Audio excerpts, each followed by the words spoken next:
Hello and welcome. In today's video, we're going to be talking about how you can automate bug fixes using GitHub's agentic workflows.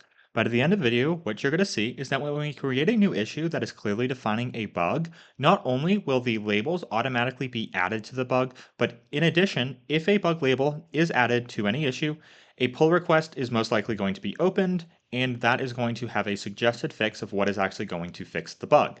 So what I'm going to do now, since this does take a few minutes to run, is I'm going to click Create here. And you can see here, we now have an open issue. What we're going to be able to see over on our actions page is that these have already been queued to run. So we already have things starting up. So we're going to jump back here. And what we're going to do is actually look at what it takes to go and build out these workflows. So what we're going to need is a couple things. First is GitHub Agentic Workflows. If you don't know what GitHub Agentic Workflows are, there's a couple videos on my channel already explaining them, but also I'm going to be linking the quick start guide in the description below. But what they end up being is a way to take traditional GitHub actions and run an AI agent inside them to accomplish certain tasks. So starting out, we need to build our agentic workflow to actually go and fix bugs. So what you're going to see is just like all agentic workflows, they start with this front matter here.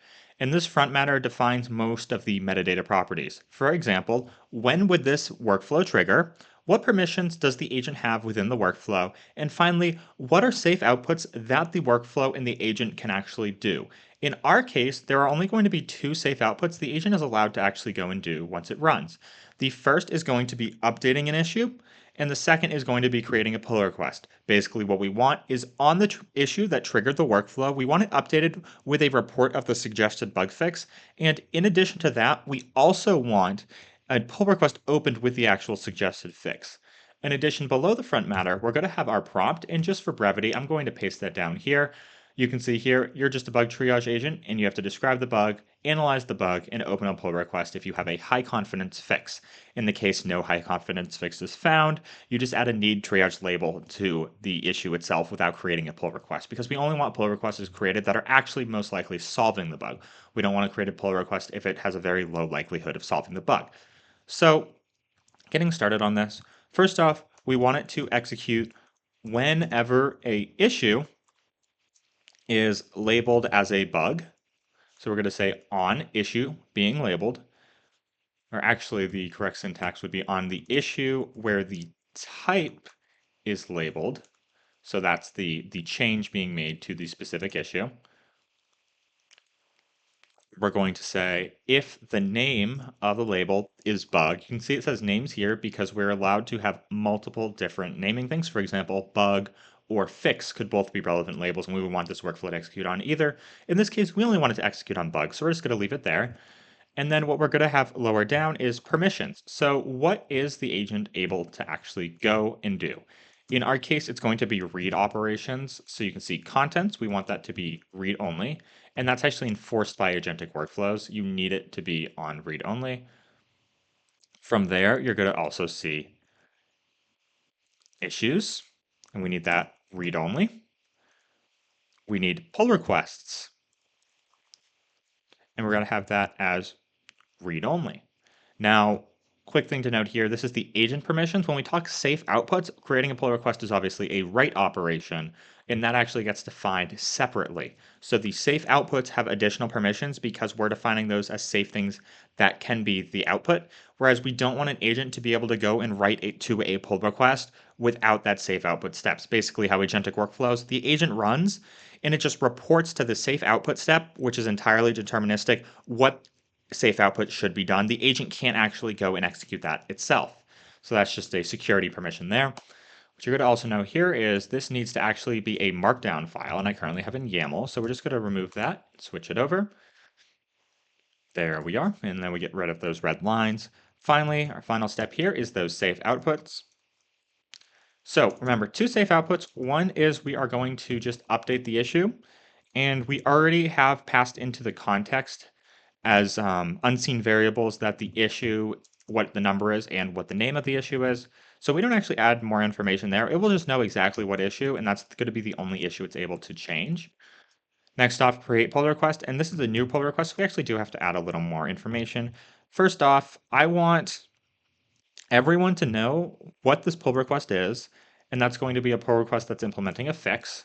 So that's really important. Secondarily, I want people to know that this is a AI generated pull request. So this is just for auditing, right? We want to make sure we are vetting all AI generated code. So I'm just going to add a label here so that when someone looks at this pull request, they know there was not necessarily a human who actually has read it. It is purely a human has opened an issue and an agent has gone and actually built out the bug fix.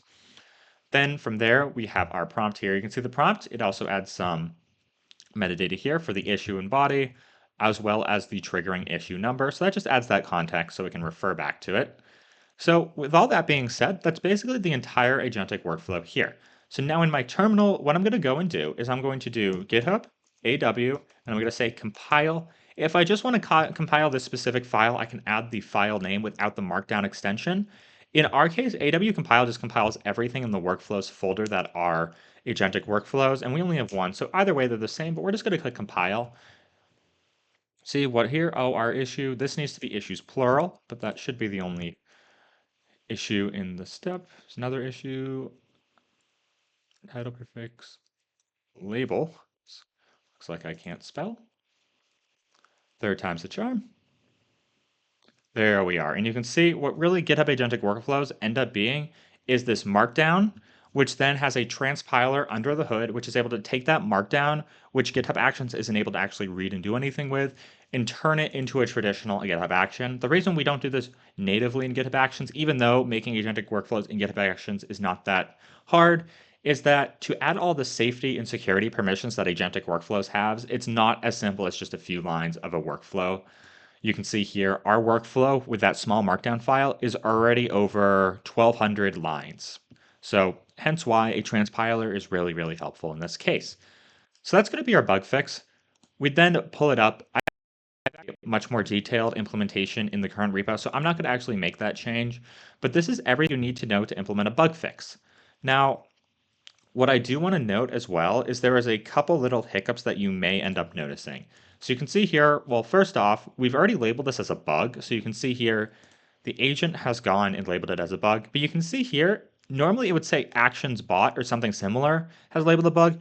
In our case, that's not what's happening. We have an action labeler, which is actually a custom GitHub app. And now GitHub apps do a lot of things. In our case, you can think of them kind of like a service principal in just this narrow case, although their use is actually a lot more broad. But the issue we have with agentic workflows is traditionally GitHub Actions cannot just initiate another action. For example, I have in my GitHub repository one action that does this labeling. So one agentic workflow does the labeling, and a second agentic workflow picks up whenever a label is added that is a bug and goes to fix that bug. So that what we built the bug fix part. The labeler is actually a different video. It's the previous video on my channel. But those two work together. So really the end state of all of this is the first agent goes and triages an added label. If it's a bug, it does what we just did and fixes the bug. If it's a new feature, it actually builds out some different parallel prototypes, which is not in scope for this video. But really the end thing is the triage agent triages and adds a label, and based on that label, all different types of agentic workflows can execute based on the label. But traditionally, one action cannot trigger another action in that way. So when we labeled it a bug, even though that should trigger it, based on that additional action safeguard, it would not happen. So getting around that, there's a few ways. The easiest case is actually just to add a GitHub app, and that GitHub app is the credentials used to actually add this label instead of the GitHub Actions credentials. So that fixes the issue, and that's why that's here. Secondarily, for creating a pull request, you may see an issue where you get an error when it tries to create a pull request. Typically, this happens because by default, Actions cannot go and create pull requests. There's a settings. If you literally just go to your repository settings, go to Actions, there'll be a little check mark box that says allow Actions to create pull requests. I think create and edit pull requests is the exact setting. So that's just some important things to note. I want to also show you kind of how that changes when we actually jump into the workflows. So it's just a very small change on the bug fix here. You can see the bug fix here, we are executing on issues labeled being a bug. Same thing here. But since I want it to be done by the actions labelers bot, I can add this bots section here, which will make an extra on condition. So if you did want that. Now, the more important part, which you're going to see, is not on the actions label itself, it's going to be on the triaging agent. So if I can find the triaging agent real quick, issue triage, what you're going to notice here, and this is the one that is actually labeling the issue as a bug, you're going to see here, I'm actually using, for my safe outputs, I'm not using the native actions credentials. I'm using the credentials of the GitHub app. There's a few ways to do this. I'm just using the app ID and private key, but you can do it however you want. You can also use some other ways using like user tokens or something similar. I just use the GitHub app in this case. Just know you can't use the native GitHub actions credential. So it's just an extra step you need to know about. Finally, the last thing in the video I want to show is that now it's been a bit, so we should actually see this have been completed. You can see here we have an error on startup. So remember, we didn't have this bug. The actions labeler labeled the bug, which should then trigger a subsequent workflow to actually go and fix that bug. You can see here, triage issues finished. Now we have the bug triage agent running, and you can see it was labeled by that labeler's action bot. So you can see this is what's actually triggering it. So that's important to know. We can jump into the agent that's running, and we're going to actually see the bug fixing agent running. You can see here, really under the hood in the GitHub action, it's just using GitHub Copilot CLI. So nothing too crazy there. You can see it's still reading through a bunch of lines. You can see it's reading the issue. So it's understanding the code base, and it's going to go and implement a fix. You can see one thing here is it does look it might be hanging, although that could just be the actions not updating. Yeah, it looks like it's just the actions not updating. So that's fine. Now, I give it a very vague issue. So what you would obviously want to do is fully look at the bug and the behavior yourself, because it's very hard when I just say the app is not starting. And this is a portfolio app, so just take it as your simple web app. So it's very vague, which is why it's taking so long. But at the end of it, what you will see, and I'm going to jump over here, is you'll see a pull request get opened, and that pull request is going to actually go and have a bug fix implemented. You can see here, this is for different things here. Let's take a look here. Now this is, if it was labeled as an enhancement, this one would execute. But you can see here just a pull request gets created with some files changed.